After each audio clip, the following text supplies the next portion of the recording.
Hello everyone, Komal Sharma this side, and here I welcome you all at your own Gargi classes, a place where you can easily get all the informations relevant to your competitive exams. So आज हम उन सारे words और vocabularies को discuss करेंगे जो कि extracted है from your editorial discussion of Indian express newspaper from today only 14th of June 2021. So let's begin with the first word. So here you have a first term which is named as ratchet up. Ratchet up का मतलब क्या होता है? To increase or reduce something over a period of time. मतलब by the period of time, by the change of the time, कोई चीज़ या तो increase हो रही है या फिर reduce हो रही है, उसी को कहते हैं ratchet up. ठीक है?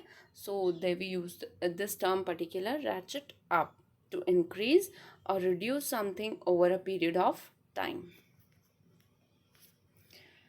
Another word we have here is fraught. Fraught is an adjective. Fraught का मतलब होता है causing or affected by anxiety or stress. Anxiety और stress या तो cause होना या फिर उससे affect होना, ठीक है, is what we call fraught. So anxious या फिर upset आप इसके लिए synonyms use कर सकते हो. And the antonym is calm या फिर peaceful. So use of the word is there was a fraught silence. ये जो silence है ये fraught है, fraughtful है, मतलब anxiety और stress create कर रहा है, ठीक है. So they we use the word fraught. Next word is lingering. Lingering is basically an adjective. Lingering का मतलब क्या होता है? Lasting for a long time or a slow to end. ठीक है, मतलब कोई भी चीज़ जो बहुत लंबे टाइम तक चल रही है और बहुत धीरे धीरे धीरे धीरे ख़त्म हो रही है, उसी को बोला जाता है basically lingering.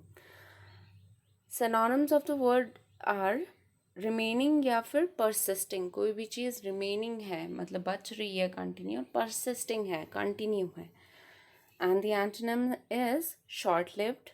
So there are still some lingering thoughts in my mind, कि अभी भी मेरे माइंड में कुछ ऐसे थॉट्स है जो कि कंटिन्यू है, persist है, अभी चल रहे हैं, ठीक है, लॉन्ग लास्टिंग है. So they we use this word.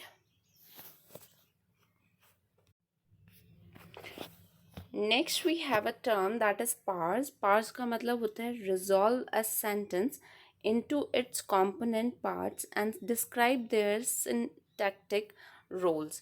Basically कोई भी एक sentence है तो उसके components या फिर parts को describe करना, उसके structure जो भी उसका logical structure है उसको और उसके रोल्स को एग्जैक्टली डिस्क्राइब करना है. मतलब किसी भी सेंटेंस के कंपोनेंट या उसके पार्ट्स को अलग अलग करना और उससे सिंटैटिक तरीके से उसके रोल्स को डिस्क्राइब करना, उसी को बोला जाता है बेसिकली पार्स, ठीक है.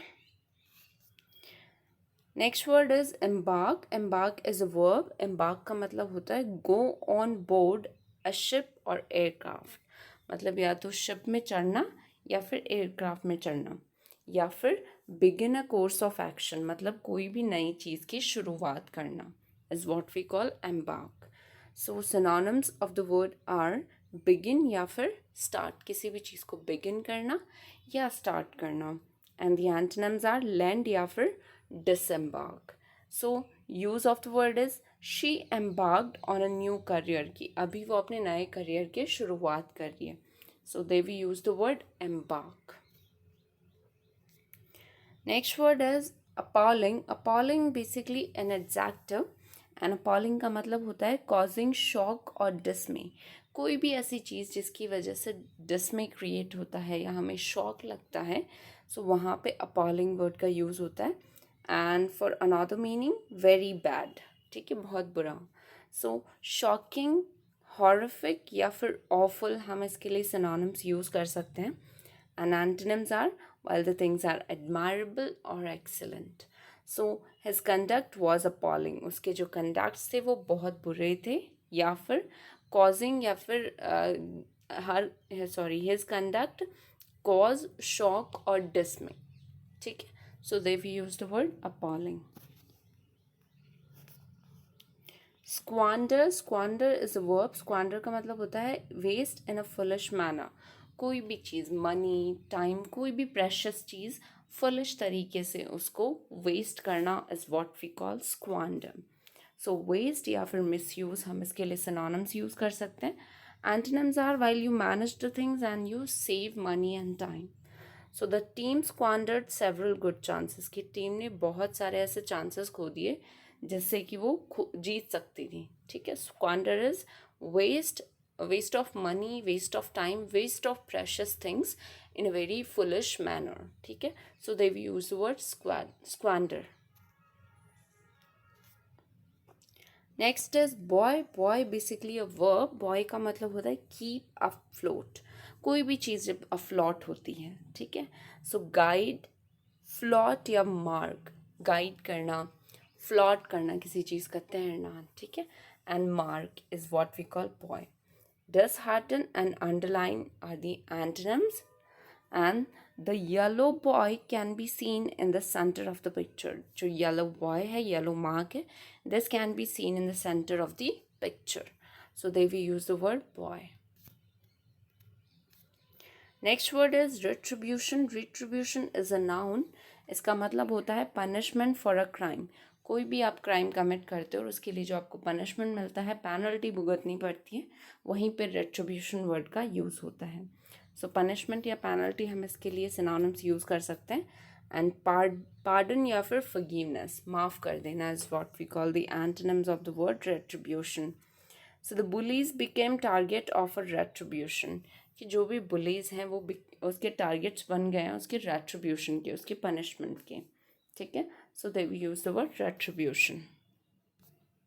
Next word is vexatious. Vexatious is an adjective. इसका मतलब होता है causing annoyance, irritate होना, मतलब कोई भी ऐसी चीज़ जिससे हम annoy होते हैं, irritate होते हैं. ठीक है. So annoying या फिर vexing हम इसके लिए synonyms यूज़ कर सकते हैं. Antonyms are aiding या फिर helpful. So he gets a bit vexatious at times, कि कभी कभी कुछ टाइम के लिए annoy हो जाता है, irritate हो जाता है. So they've used the word vexatious. So these are the words for today. Thank you so much and stay continue with Gargi classes.